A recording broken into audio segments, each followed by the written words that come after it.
إِنَّ أَنْكَرَ الْأَصْوَاتِ لَصَوْتُ الْحَمِيرِ. The worst of voices is the braying of a donkey. Abu Suleiman al-Makki rahimahullah narrates about a group of scholars that said, we passed some bodies of water between us and Basra, and while we were traveling, we heard this strange braying of a donkey.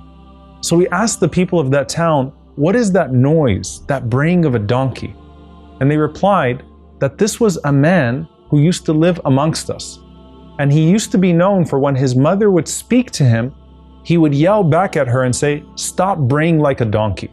SubhanAllah, once he died, they would hear the braying of a donkey every single night from his grave. I want you to think about all the ways people talk back to their parents and how far we've gotten from just saying uff, which would be enough to doom us.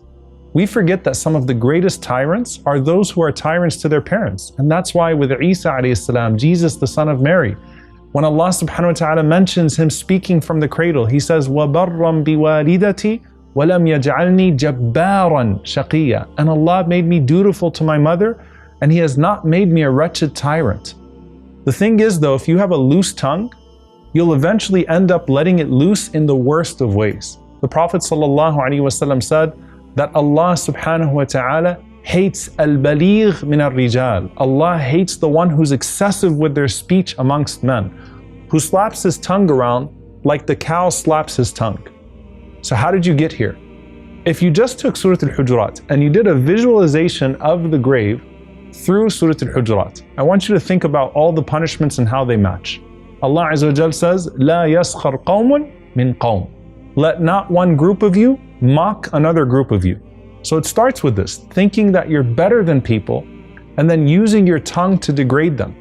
And then you doom yourself because you verbalize that and insult someone, and you might even insult a righteous person or someone who Allah subhanahu wa ta'ala has assigned a great right over you. Like the man who told off his mom only to bray like a donkey. If you accustom yourself to that type of language of telling people off and putting them in their place, Allah might put you in your place.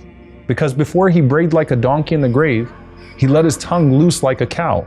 So in our digital world especially, telling someone off is actually overrated. Because you might win a social media battle, but then Allah subhanahu wa ta'ala mocks you with that very same mockery in your grave. And Allah says, وَلَا تَجَسَّسُوا. Don't spy. Amr ibn Dinar rahimahullah says that the sister of one of the men of Medina died, and he got down in her grave to bury her. And then when he came back from the burial, he remembered that he left something in her grave. So he asked one of his companions to go with him to her grave, and then to help him dig up in the spot where he dropped something. And as he digs up the grave of his sister, he sees a pit of fire. So he goes back to his mother and asks her, what was my sister really like? So she says, why are you asking about her? She's already dead. He said, I want you to tell me what she was really like. So she says, well, she used to actually delay the prayer. And then she also used to have this bad habit of going to our neighbors' doors. And she would put her ear to them and then tell other people what they said. Are you looking at or listening to conversations that weren't meant for you? And worse, are you spreading those things and in the process fueling the fire? وَلَا يَغْتَبْ بَعْضُكُمْ بَعْضًا. And let not one group of you backbite another. أَيُحِبُّ أَحَدُكُمْ أَنْ يَأْكُلَ لَحْمَ أَخِيهِ مَيْتًا. Would one of you like to eat the dead flesh of his brother? The Prophet ﷺ once came upon a grave whose occupant was being punished, and he looked at it and he said, ﷺ, verily this person used to eat the flesh of the people. And the most vivid and severe images that the Prophet ﷺ conveyed to us were almost all regarding backbiting and slandering. He said ﷺ that I saw people with nails made of copper with which they scratched their faces and their chests. And I asked, who are these, Ya Jibreel? And Jibreel answered and said, these are those who consume the flesh of people and vilify the honor of others.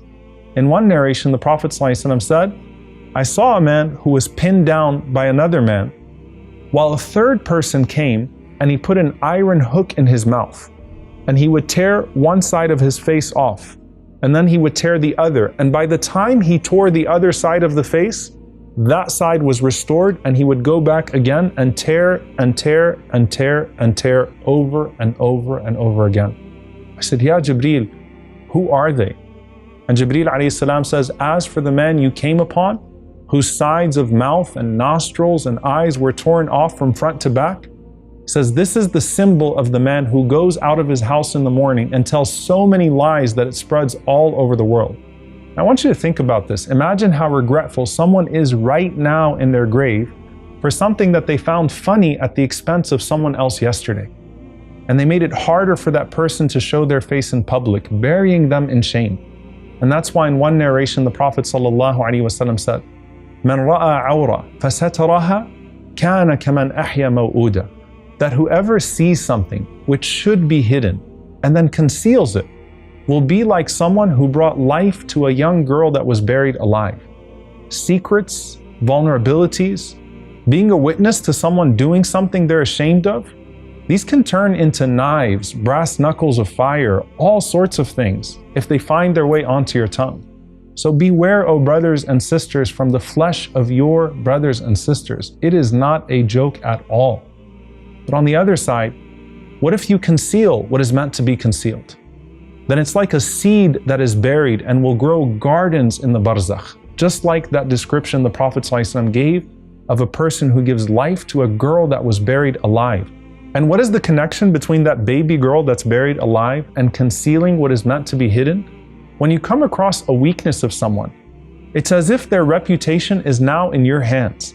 It's a fragile and vulnerable trust that Allah subhanahu wa ta'ala has given you in that moment, just like the baby girl is a trust given to her parents.